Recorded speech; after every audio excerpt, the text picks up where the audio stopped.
Hey folks, Vortex here and welcome to my review of the KZ AS16 Pro. So this is back to an all BA unit from KZ as it's been a while. And this is a new variant of the AS16, which is a model I never tried. So these do have 8 balanced armatures per side. And as usual, full disclaimers, I'd like to thank KZ for sending this sample out to me, so thank you very much. I was not paid to do this video and all thoughts and opinions are my own. And it does have a very similar packaging as per usual, and let's get into it. So they come in the familiar box. If you've had a few KZs, you'll know exactly what I mean. So specs, 18 ohm impedance, 20 Hz to 40 kHz, which is a lot. The usual plug type 3.5. And pin type 0.75 and sensitivity here. I'll get to impedance, that's import later on. Mine's the no mic one, and that's it. Again, inside you normally get them in there. They change this kind of plate out for different models. If you've seen the ZAS, I think the ZAX CA16 Pro, all of them tend to use the same kind of packaging. In here is the same cable you get on lower models, if that really matters to you, or unless you cable swap. It is that one, so it works fine, it does what it's supposed to do. So here's out tips, kind of Starline ones. I'll show you the ones in a bit that's fitted. Medium are fitted, small and larger in there. User guide there. The normal stuff, and here's what they look like. So it says there, professional hi-fi, 8 balanced armatures. So it's the same construction they've done before. So you can see the big BAs there. There's two, I think there's two base ones per side. You can see them there, see them there. This helps keep them in place, and I think in here there's some sound guides further in. And that's it, that was the show, but that's what they are. Starline tips, which I typically do like. Obviously the normal pin type, left. And very straightforward. Again, similar construction to older KZ models, so obviously I've already been using these, I've already graphed it, which is another story, and let's just get to the review. So welcome to my review section of the KZ AS16 Pro. There's quite a mouthful, so let's just get straight on to comfort. Now these are on the larger side, and I actually found the comfort pretty good, not the best, but not the worst, nothing like that. So it's okay really. Again, these are on the bigger side as you can see. So for example, here's the CCA Lyra, which is an upcoming video. You can see the kind of size. That's the same as the DQ6 kind of shell, DQ6S, so see it's a bit bigger. No issues really, so it's all good. So noise isolation, I actually found was pretty good. Not the best because there is a vent, if you can see there next to my right thumb there. Helps relieve the pressure. I know issues with the vacuum on some OBA units, it gets that weird suction feeling. I didn't have that with these, which is actually good. So at least they thought of that, so it's kind of useful. So let's talk about instrument separation, because it's an OBA unit, which is these, if they're tuned well, can do normally they can excel at, and I find the instrument separation to be very good. And it's kind of hard to explain, but it sounds like more things are instruments are separated more. It had like different layers. It's kind of hard, kind of complicated to interpret, but that's what it sounds like. And build quality, so it is, you can see what these look like. Normal KZ, so which is not bad, which is not amazing, but for what I think these are priced around $50 or just under, which is crazy value for 16 BAs, as in 8 per side. And obviously their normal 2-pin connector there. Tonality, these do have that BA timbre, as people say, so bear that in mind. These have got it. Some people are bothered by it, some are not, but these have that kind of sheen to it. If you know what I mean, you don't exactly know what I mean, but it's got that kind of sound to it. It's hard to describe it. Obviously, DDs typically do have a more natural sound, and these less sound because it's all armature units, as you can see them in there. There's the two big bass woofers. So, to talk about sound and impedance, like I said before. So, like now, I'm going to overlay Paul's graph, not mine, because he's done a bit more testing.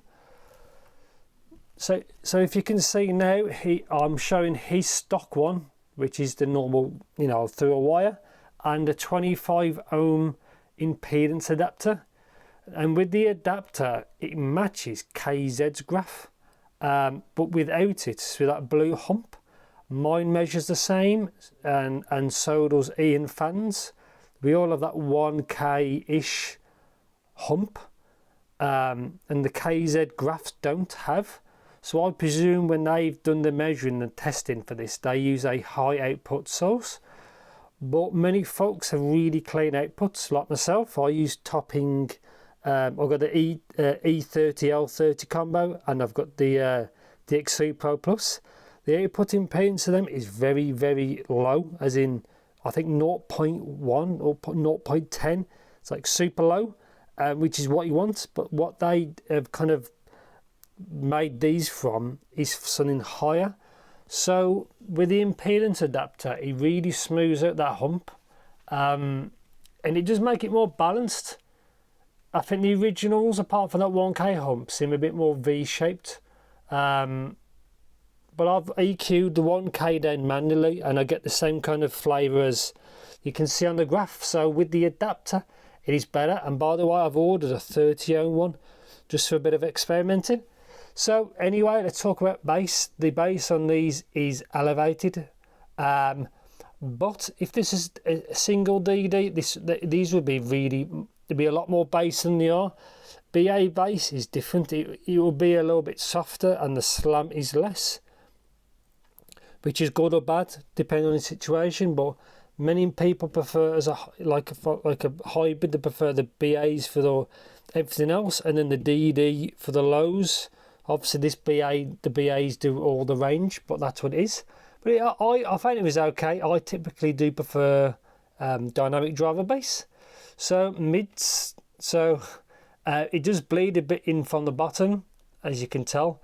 I don't typically mind that, as long as it's not like really muddy and bleeds in bad. But this is not too bad. Obviously, with the impedance adapter, it's much more balanced and better. But with the 1K hump, it can sound kind of odd, like slightly nasally kind of texture to it. But obviously with the adapter, it smooths that up, which is kind of what you want. But yeah, vocals are okay, better, like I say, with the adapter or EQ than the stock version with the hump. But yeah, they're okay. They need to have a different approach, but it is what it is. So treble, obviously the lower treble is forward, so vocals are forward, obviously more than males. I found it was okay. Again, I found everything very, very clear. I didn't really have any issues with her, and there's no really weird kind of treble spikes apart from the lower 2K. Again, EQ can help you a bit. Also, out of all the KZ or all BA units, this is probably one of the better ones, even in this kind of condition, like the CA24. These are better than that, which is the AST clone. What else have I tried? The CA10s from earlier this year. This is a better set than them, especially with the adapter on. It's much better. It's much better balancing.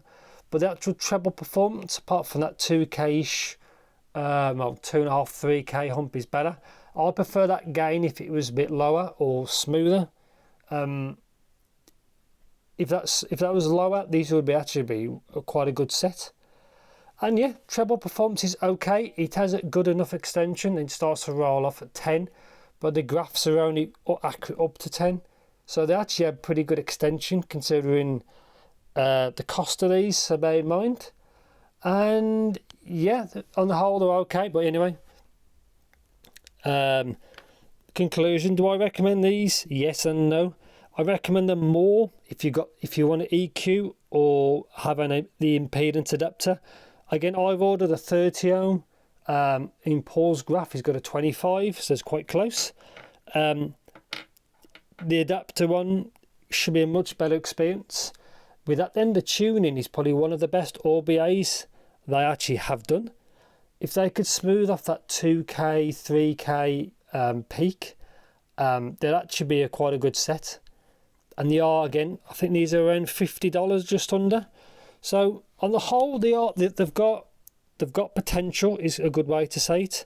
Again, they're very cost effective, so they are affordable and they're good to play with, to tune it to what you want. Again, with the adapter, they are much better. But out of the box, if you've got a clean output like I have, that 1.5K can be a bit much, and they are a bit bassy. But in reality, they are less basic, because BA bass is a little bit softer, even though it measures more. They're trying to do that to kind of like counteract it in a way. But yeah, I don't own too much, but it's good to see that they've done a BA set. You can see the advantages that these have over like a DD set. Just the separations is better. I noticed it straight away. And obviously isolation is better if you need that. So if you're on stage use, monitoring use, whatever, then obviously BAs have their advantage for that.